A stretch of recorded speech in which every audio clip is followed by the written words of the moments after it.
ëpp résistance góor. donc bu la yàlla boolee ak góor boo xam ne amul xel ñu baal ma ci kàddu gi wala xamul waree fi sëy dafay metti parce que jigéen sa yëg sa jëkkër ba mu pare nga wàññikuwaat di fowee sa bopp xam nga loolu ñàkk yëg bànneex. ñàkk yëg bànneex fowee sa bopp comme lan. fowee sa bopp mooy. nga sa yëg sa jëkkër ba mu yëg boppam. ba ni pare na ci nga jël sa loxo ñu baal ma ci kàddu gi di ko fowee ci sa kanam. c'est-à-dire di baaraam sa kanam wala ngay raay sa kanam xam am na lu ñuy wax si jigéen naan buñ ko daggee c'est-à-dire am na xeeti askan yoo xam ne dañ naan ñoom dañ leen di jongal. c'est-à-dire buñ ko dindee ku jigéen ki du yëg bànneex. foofu la jigéen di yëgee bànneex. mooy li ñuy dagg ci moom. mooy li ñuy dagg ci moom. d'accord léegi pour muy dafa am ñoo xam ne yàlla daf leen may ñu am ko mu génn. am ñoo xam ne yàlla daf leen ko mayu leen ko wala tuuti la leen ci may. bu fekkee ne nag da ngay sëy ak sa jëkkër. c'est-à-dire te loolu dafa war a jóg. lan moo war a jóg. maanaam li ñuy dagg si jigéen. li ñuy dindi ci jigéen nga xam ne moo la war a yëgloo bànneex. moment bi ngay nekk ak sa jëkkër di fo ak moom. bu fekkee laal na la yow fi mu la war a laal loolu dafay jóg. c'est-à-dire dafay jóg di génn. ok bu fekkee ku góor ki nag xam na ni moom su ngeen defee yéen ñaar 2 minutes yu mat ba jàpp 3 mën na daanu mu profité sëy ak yow. d'accord te loolu jotul egg fi mu war a egg dinay waral ku góor ki su daanoo fekk jigéen ki jot a yëg boppam. dina war a muy jël loxoom di fowee boppam di fowee boppam. waaw di fowee boppam di jël loxoom di ko dugal ci kanamam.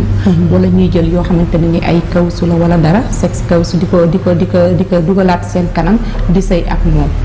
d'accord est-ce que tamit yaakaaroon ni ci moment bi nga xamante ni moom la nekk parce que da ngay gis jigéen ñu bari di utiliser cristal. di ko def seen sexe yi di ko def seen sexe jëkkër yi est-ce que tamit ban conséquence la mën a jox jigéen cristal ak ni mu mel. balaa may wax jigéen gi lim ko mën a jox damay wax ci góor gi ba pare. jigéen ñu bari ñu ngi ciy lor seen jëkkër. cristal bi waaw. moom ko jigéen nu mu koy loree nan ci ban façon ban fànn la koy loree.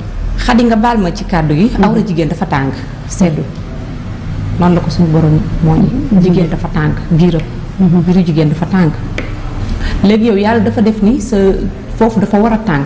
c'est-à-dire su ku góor ki su ngeen jaxasoowee.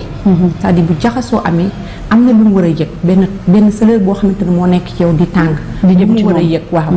léegi loolu nga jël tey lu saf sàpp mant moom ku ne xam ne dafa sedd nga def ko ci sa kanam muy sedd c'est-à-dire bu fekkoon ku góor ki dafa taxaw ñu ma la ko mën a joxe ci exemple bu taxawoon ba 20 bu duggee dellu na ba 5 perte na 15%. ndax cristal bi muy utiliser bu sedd bi. kon c'est-à-dire cristal bi baaxul ci jigéen ku jigéen ki baaxul ci ku góor ki lay yéesee sax booy xool. ok dañ naan dafay gaañ jigéen dafay gaañ jigéen mais ci ku góor ki la gën a bonee parce que benn dina ko waral néew kàttan bu bari bu koy dal ndax bu ko dalee rek da ngay gis ne day wàññeeku kàttanam day wàññeeku bu baax su duggee alir bi mu doon ñëwee day wàññeeku c'est-à-dire bu duggee fekk fu mu sedd guy dafay wàññeeku ndax mante boobu koy waral da koy waral waaw. parce que boo xoolee traitement bi nga xamante ni moo am ci monde bi. partout dans le monde. boo xoolee da nga naan 42 ba 50%. ci ay jigéen.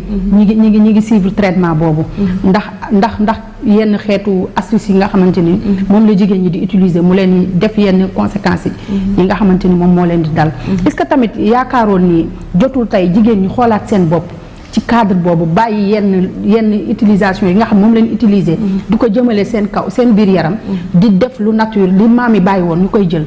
jàppoon ni loolu war na mën a nekk. si parce que ñiy wax ci télé yi maam man dafa bari. dafa bari maam man xam naa dafa bari. du ñu critiquer kenn nag. mais dañuy sensibiliser jigéen ñi feebar yi dafa bari. rawatina feebaru say xat yi. dafa bari si jigéen ñi torop. gis nga aloe vera am na ku ma mës ni ma dañ ne ma aloe vera boo ko daggee nga dugal ko ci frigo ba mu sedd nga jël ko dugal ko ci sa kanam dafa baax. aloe vera garab bi ok xadi jëlal aloe vera c'est-à-dire nga ñàkk a nelaw xam nga am ay cerne ci kanam ñàkk nelaw da koy joxe ngay ñàkk nga manqué ay nelaw da ngay